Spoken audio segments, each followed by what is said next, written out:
Harry, let's start in frigid Chicago Sunday night. What's your forecast, Rams, Bears? Well, Caleb Williams, there's a reason why he was on that boy bad this week. It's because he threw for over 300 yards last week versus the Green Bay Packers. But guess what, Greeny? He's going to do it 2 playoff games in a row. He's going to have another 300-yard passing game. I just don't see this Rams secondary matching up with DJ Moore, Roma Duze, and Luther Burton III, and also those 2 tight ends that the Chicago Bears have. So look forward to Caleb Williams in the frigid temperatures having another 300-yard passing game. Harry, very popular in Chicago at this moment. Peter, give me a forecast for Bills-Broncos tomorrow in Denver. I think it's going to come down to the fourth quarter, and I believe Josh Allen's going to have to don the cape again. Is it enough to get past this incredible Broncos defense in an incredible arena, which is so hard to win in, with a team that's been waiting for 14 days when your team's all banged up?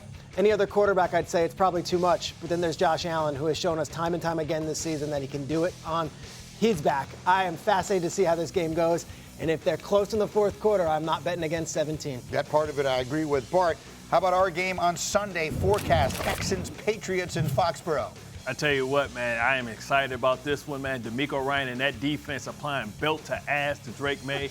I tell you what, man, I haven't seen a defense like this since the Legion of Boom, since Peyton's, Denver Broncos with Von Miller, since Warren Sapp or the 2000 Ravens.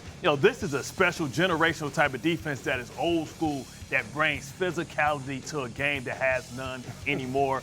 Drake May, good luck. And then Saturday night, Lewis, give me a forecast. Niners, Seahawks in Seattle. I'm still caught up on Bart's belt to, yeah. But yeah, I think this is, look, I don't like QB wins as a stat, but I think Sam Darnold does get his first playoff win, provided that he is healthy enough to play the game, finish the game, and play the game at a high level. I think this is just too well-rounded of a football team in Seattle going up against a San Francisco team right now that just looks like a mass unit. It's amazing that they're still able to find themselves in this position, given all the things that they've had to overcome. I think Seattle is balanced. I think they can do a lot of things offensively and defensively. Look, Mike McDonald has got that team playing lights out.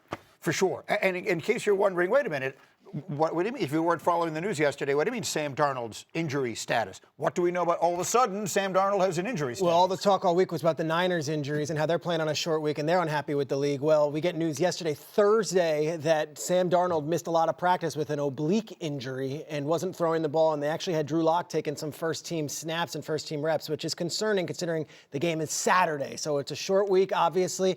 And this is the first time this has shown up in the injury report, but it happened in practice. So we'll see. We'll keep in touch today. You know what that tells me? That tells me Clint Kubiak as an offensive play caller, Kenneth Walker III, Zach Charbonnet, those 2 running backs are going to have to be that damn much better because of that injury, that oblique injury to Sam Darnold. How the hell you get hurt on your day off? Like, they're come on, man. well, What I'm saying is, he ain't playing no damn game. How the hell you get hurt in practice? You the quarterback. Practice It's the torque, so easy. man. Torque. He managed to injure a muscle I don't even have. We'll see how that turns out. In the meantime, we've also got the coaching carousel that is spinning around, and it's made one stop so far, and it was right here across the river in New Jersey. John Harbaugh and the Giants finalizing an agreement to make him their next head coach. They're 7-27 the last 2 years. They've won just 1 playoff game since Super Bowl 46, but suddenly everyone in this town is talking playoffs. They're talking championships. They're excited because they match this coach with this young, talented team. So the thing that needs to get worked out here is who's going to be the one coaching Jaxson Dart. That feels like the big question going forward. 2 hurdles to get over here. First, I'm waiting on a text any minute now that this thing is done. It still hasn't been finalized. And when you see the Giants social media team announce it, that's when it's official. So here we are 24 hours later, and still all the T's have not been crossed and all the I's have not been dotted. They will be. Secondly, everyone assumes Todd Monken's coming with them. Todd Monken interviewed for the Tampa Bay offensive coordinator job the other day. He interviewed for Cleveland's head coaching job. It's still in the mix there. This could be a very interesting next few days because there are so many attractive offensive coordinator jobs out there, including Philadelphia, LA Chargers, Tampa Bay, Detroit, that just assuming Todd Monken, one of the most coveted offensive minds, is going to go with Harbaugh, it might be premature. They have to have their backups in hand as far as what they might do if Monken goes elsewhere. This is going to be the most important hire of Harbaugh's staff. Who is going to be with Jaxson Dart? Clearly. So, but pending that, you're telling me you believe the Giants are a playoff team. How soon? Next year, 2026. And if they can't do it, then I think that's a failed season for that team. And here's why. Hey, little brother did it. Jim Harbaugh. John, why can't you as a big brother? He went over and went to the Los Angeles Chargers and went to the playoffs in his first year. DeMeco Ryans did it with the Houston Texans in his first year. Liam Cohen, Mike Vrabel. Why can't you? This team had 7 one-score losses last season. Now they have a guy that is a name that's going to command the room, that's an adult in the room, in John Harbaugh. Those 7 one-score losses, in my opinion, at least 4 or 5 of those games should turn into wins for 2026. In my opinion, I expect them to be in the playoffs for 2026. You know what's ironic about, you talk about the close games. You know what the knock on Harbaugh was in go. Baltimore? That he lost all the close games when leading in the fourth quarter with 10-plus lead. True. So, that's the ironic part of that. But to your point and to everybody's point, I think the most fascinating thing about this entire cycle is the assistants. Where Mike McDaniel goes if he decides to stay as a coordinator, where Jim Schwartz goes and how that affects the power dynamic in this league and divisions. What if oddly enough, what if he decides to go get Rex? He hired Rex in Baltimore before. Who is right? it? John Harbaugh you're talking about? Yeah. He was his coordinator in Baltimore. What about Wink Martindale, Anthony Weaver? Not just the offensive player coordinator, the defensive coordinators, as we look at these playoffs, are the ones that's running these playoffs. And something I want to touch on quickly, because we touched on it briefly in the first hour. But the job that John Harbaugh leaves behind in Baltimore is a fascinating situation to me.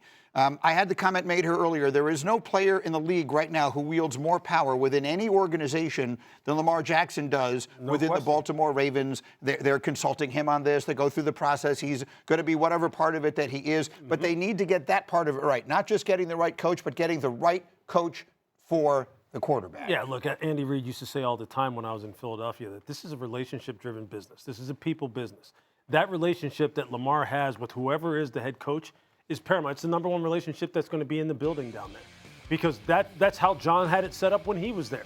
He did everything that he could in order to foster the growth in terms of his one-on-one interaction with Lamar and make sure that he was taken care of and he was put in a position to succeed. And whoever is coming in there, you're going to have to do the same thing. You can come in there thinking that it's going to be your way or the highway. Yes, I think a culture of an accountability needs to kind of be injected into that place a little bit more. But I can tell you this. Understand who carries the big stick in Baltimore and understand kind of how things go there. And I think that's one of the reasons why I think, look, going into New York, I think that's probably one of the things that John's going to need to establish first in New York is, do you not think that place needed a little bit of an infusion of accountability there, considering how some of the players there were not doing the things that they needed to get done? Right. He needs to get back to that. He needs to establish that. John will hire great assistants. He's done that his entire career. He knows how to identify up-and-coming coaches. Look at how many guys he has had that have become position coaches to coordinators to become head coaches. He'll be just fine that way. But both of those places are interesting places to watch for different reasons. The place that he just left in Baltimore, and then what is he going to get done in New York? But here's the difference in Baltimore now than when John, inherited when I was there. The difference is the next coach will probably be there longer than Lamar. Right, we're talking about an organization that doesn't fire people, only 3 coaches in his whole time. So Lamar power is not going to be as strong as it used to be because Harbaugh would never have lasted longer than Lamar's career. That's the difference. I disagree. Okay. Because the window of opportunity for them to try to cash in on a Super Bowl. Coach. But here's my thing, though. Lamar Jackson is the most important piece of them trying to win a Super Bowl. So things are going to be tailored towards Lamar. I promise you. This is interesting. What are they looking for? Like, where are they in this? Well, look, this is it. They're interviewing everybody. Mike McDaniel interviewed for them, but then, of course, you're going to have all the defensive coaches, too. Jesse Minter, who used to work there. Like, there's a wide thing here. What's interesting to me is Steve Bisciotti in that press conference, which got a lot of press, said, hey, if I'm flying up for that second round of interviews from Florida and I'm going to meet with these guys for 8 hours a day, Lamar Jackson, you have an open invite to join me. This is putting a challenge out to Lamar. Are you going to come up to Baltimore and sit in 8-hour meetings with each one of these coaches and have an input? If not, I'm the decision maker. I'll make it. I think Lamar, a lot of eyes are on him right now because Harbaugh's gone, and it's a new era, second chapter. He's 30 years old, and it's his opportunity now to have a play and have a voice in what happens. Peter, I don't think there's any way at all that they can go through this process without him being there and expect it to have a high probability of succeeding and getting them over the top the way they want it to. He has to be involved, Bart. Bart, he has to be involved. That message now to Lamar Jackson. To be involved. You have to take advantage of that opportunity if you're Lamar. The person that had the most power ever and still yields the most power there was Ray Lewis. Ray Lewis had nothing to do with the hiring of John Harbaugh. But Yeah, but hey, you know what? Was Steve Bisciotti putting it out there in public saying, hey, look, I need you to be involved? Yes. He's already said he needs him to be involved now. He said we'll take his opinions, but he yields no power. Listen, Steve Bisciotti is his own man. Oh, okay.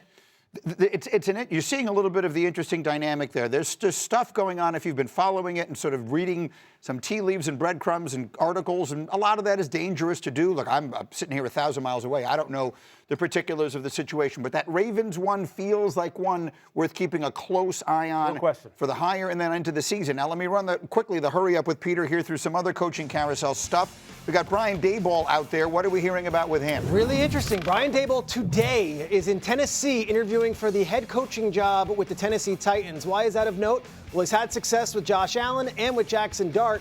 And he and Mike Borgonzi do have a very close relationship. Borgonzi, the GM of the Titans, they were together in Kansas City in 2012. I would not dismiss Brian Daboll there. And if not, that Eagles offensive coordinator position sounds very, very interesting for Brian Daboll. The Cleveland Browns head coaching job is open, and there's a sort of a name not a lot of people know that you're looking at. Here's your wild card. He turned 30 on Tuesday. His name is Grant Udinski. He's the offensive coordinator for the Jacksonville Jaguars, and he will be interviewing for the head coaching job with the Cleveland Browns this weekend. Udinski, considered one of these wonder kids. We have not seen a 30-year-old hire since Sean McVay was the guy in Los Angeles. They swung big 9 years ago. It worked. Does Cleveland have the you-know-what to go hire a 30-year-old offensive mind out of Jacksonville? And then, how about this man? How about Mike McDaniel's future? He interviewed yesterday for the Baltimore head coaching gig. He's going to be in Tampa Bay interviewing for their offensive coordinator job today. He also has obviously interviewed for Detroit for their offensive coordinator job, did the Cleveland head coaching job, the Tennessee one. Everyone wants to talk to Mike McDaniel. The question for him is he better off going to be an offensive coordinator with a sturdy franchise or taking a second swing at being a head coach for maybe a less sturdy franchise elsewhere?